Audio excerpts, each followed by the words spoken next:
Nous avons le plaisir d'accueillir avec nous le sélectionneur de l'équipe nationale du Sénégal, Monsieur Pape Thiaw, pour cette conférence de presse d'après-match.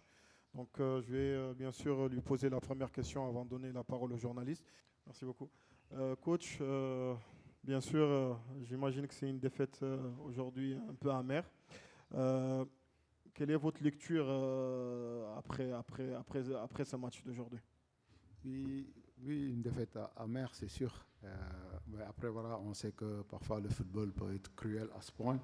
Aujourd'hui, avec cette manque de réussite, voilà, la physionomie ne reflète pas le résultat. Mais quand même, bravo à l'équipe de Ouganda qui a su, voilà, mettre en place quelque chose qui a réussi à nous gagner. Et bravo à eux. Voilà, nous, on va continuer notre chemin. On sait qu'il reste un match, tout est jouable pour les 4 équipes.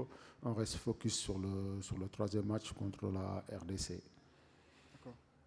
On commence par là. D'Angeles Kofi, la télévision nationale de Côte d'Ivoire, la 3. Allez, coach, contre la Côte d'Ivoire, ça s'est joué sur des détails. Victoire face à la Côte d'Ivoire. Aujourd'hui, qu'est-ce qui a manqué à cette équipe du Sénégal pour aller chercher les 3 points? On va se dire une équipe qui était en place, mais on se pose la question, pourquoi cette équipe a du mal ce soir?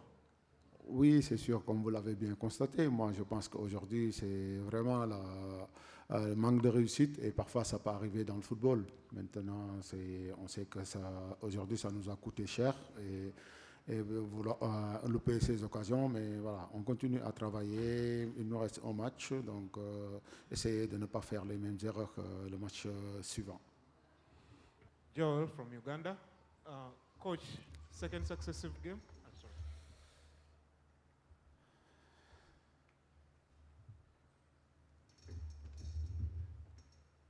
Coach, second successive game, you're getting a penalty and your players are missing. Does this worry you as a coach that you're getting these chances and you're not using them?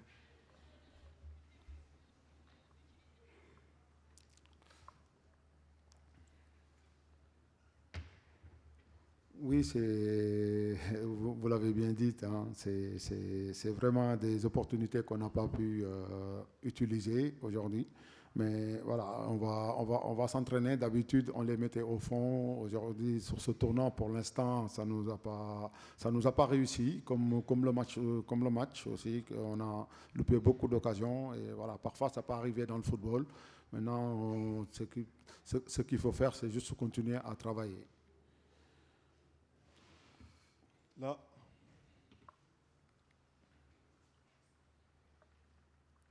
Merci. Allô, bonsoir, Eric Babou, CAF TV. Alors, je vais revenir sur encore les pénaltys. Vous avez eu 2 pénaltys dans les 2 matchs. Chose curieuse qu'on a constatée, c'est qu'il y a toujours un premier tireur qui vient prendre le ballon et subitement, il lâche le ballon. Il y a un deuxième qui vient prendre le ballon et celui-là, il rate. On dit toujours la même cause, produisent les mêmes effets. À croire que vous n'avez pas retenu la leçon du premier match et vous refaites encore la même chose pour ce match. Qu'est-ce qui n'a pas marché, coach? Bonsoir, Eric. Bon, c'est ce qui n'a pas marqué. Il y a des choses qui sont définies dans les vestiaires. Donc, pour les pénaltys, il y a numéro 1, numéro 2 et numéro 3. Aujourd'hui, voilà, le numéro 1, il a loupé. Voilà, ça peut arriver. Mais même si je sais très bien que un penalty, c'est un geste technique. On loupe ce geste. Maintenant, il faut penser à autre chose. Voilà. Je pense qu'on ne reste pas s'attarder sur ce penalty. C'est un match qu'on sait très bien qu'on a eu beaucoup d'occasions manquées, mais ça peut arriver. Maintenant, il faut continuer à travailler pour que ça n'arrive pas au prochain. Ici. Bonsoir, coach. Alors, cette défaite amère, on va dire, est-ce que vous ne pensez pas que cela va affecter un peu vos joueurs si l'on sait que pour le troisième match, ce sera donc face à une équipe très redoutée, une équipe qui voudra aussi se relancer pour obtenir sa qualification? Oui, bonsoir Soda, déjà. Ouais, une défaite amère, c'est sûr, mais après, on sait que la compétition, c'est 3 matchs de poule. Aujourd'hui, il nous en reste 1 et on a des compétiteurs et voilà, on va se relever On ne va pas rester sur ce sort à se dire, voilà, on a perdu. Non, non, non. On a même la chance d'être premier dans ce groupe. Donc voilà, on va se relever très très vite et commencer le travail dès demain, les laisser travailler. Quand même dans le contenu, il faut féliciter les gamins, ils ont montré de très très belles choses, mis à part manque de réussite devant le but. Peut-être une dernière question. Ici, en clôture. Coach, d'abord, c'est sur le troisième match. Est-ce qu'il y aura des changements dans votre effectif et comment est-ce que vous allez aborder ce troisième match-là qui sera très déterminant aussi pour la suite de la compétition, côté Sénégal?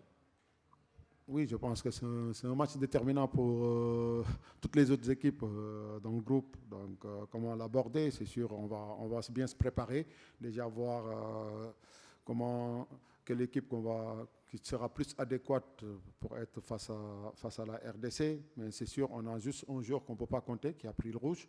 Après tout le reste, on a eu aussi 2 blessés. On va voir avec le staff médical s'ils seront opérationnels. Mais pour l'instant, voilà, je préfère retourner chez moi, regarder bien la vidéo de ce match qui ne nous a pas vraiment réussi sur l'inefficacité offensive. Voilà. Et aussi, moi, je dirais même plus, c'est manque de réussite. Et, voilà, et voir là où il faut plus travailler, aussi faire un projet de match, le match qui arrive, qu'on sait très bien que c'est vraiment déterminant. Merci beaucoup, coach. Merci à tous. Coach, bonne chance pour la suite. Merci. On va